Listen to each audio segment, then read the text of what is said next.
उदालगुरियाव UPPL नि गेदेर हेफाजाब होनाय हाबाफारि एबसुनि बारग' आफादगिरि दिपेन बर'जों लोगोसे दुलाराय बर' हारिमु आफादनि बारग' आफादगिरि भिजुएल नेल्सन दैमारिया UPPL दोलोआव हेफाजाब होबाय।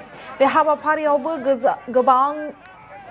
गोबां जौ सुबुं UPPL दोलोआव जगदान होयो। उदालगुरिनि दुर्गा मन्दिरनि सिथ्लायाव खुङो हेफाजाब होनाय हाबाफारि। दोलोनि आफादगिरि प्रमद बर'आ दोलोनि माला गानहोना दोलोआव बरायना लायो। हेफाजाब होनाय आरो बराय मेलखौ दैदेनो जिल्ला UPPL नि आफादगिरि रबेन्द्र बसुमतारिया।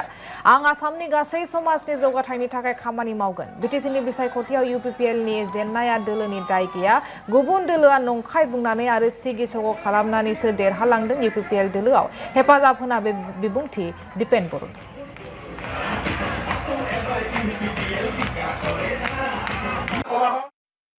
गोलाव सम दुलाराय बर' फरायसा आफादनि हाबा मावनायनि उनाव मैया आङो दुलाराय बर' फरायसा आफादनिफ्राय बिदाय लाबाय आरो दिनै आङो बिटिआरनि मोनसे आनसलिक दल UPPL दोलोआव आङो जगदान जादों उदालगुरिनि बे टाउनाव।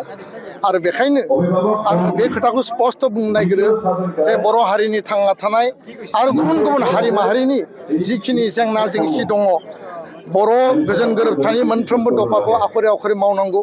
लोगोसेनो गामि सोसननांगौ, 125 एमेन्डमेन्ट पास खालामनांगौ।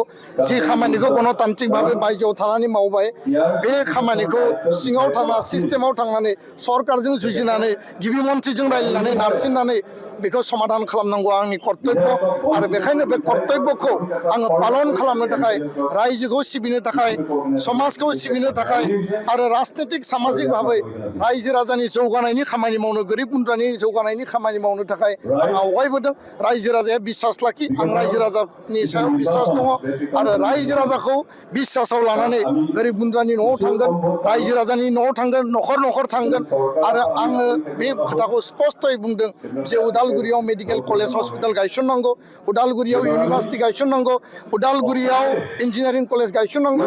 बड'लेण्डनि गुबुन गुबुन जायगाया जेरै जौगादों, आसामनि गुबुन गुबुन जायगाया जौगादों, उदालगुरि जिल्लायाबो बड'लेण्डनिनो मोनसे एंगारहायै जिहेथु बे बाहागो। बेखायनो जौगानायनि आरो गोदान जोलै लाइमोनफोरखौ जुब शक्ति, गोदान शक्तिजों लाइमोननि शक्तिखौ, बिथांमोननि एमप्लयमेन्ट, बिथांमोननि एम्पावारमेन्टनि बाथ्रा, आइजोफोरनि जौगानाय, बिथांमोननि एम्पावारमेन्टनि बाथ्रा आरो समाजखौ गोदान मोनसे बाथ्राजों गोदान गति होनो थाखाय आङो समायखिरा लादों। रायजो राजाया आंनि सायाव बिसास लाखि आरो दिनैनि बे समाव मानगोनां प्रमद बर' बिथांखौ UPPL नि आफादगिरि आरो गोदानै राज्य सभानि सायख'जानाय बिजाथि बा देरहासारनाय मानगोनां बिथां आरो बारग' बिटिआरनि चिफ बिथांखौ आङो धन्यबाद होदों। लोगोसेनो उरखाव गोरा ब्रह्म, आथिखाल आसामनि केबिनेट मन्त्रि, बिथांखौ धन्यबाद होदों।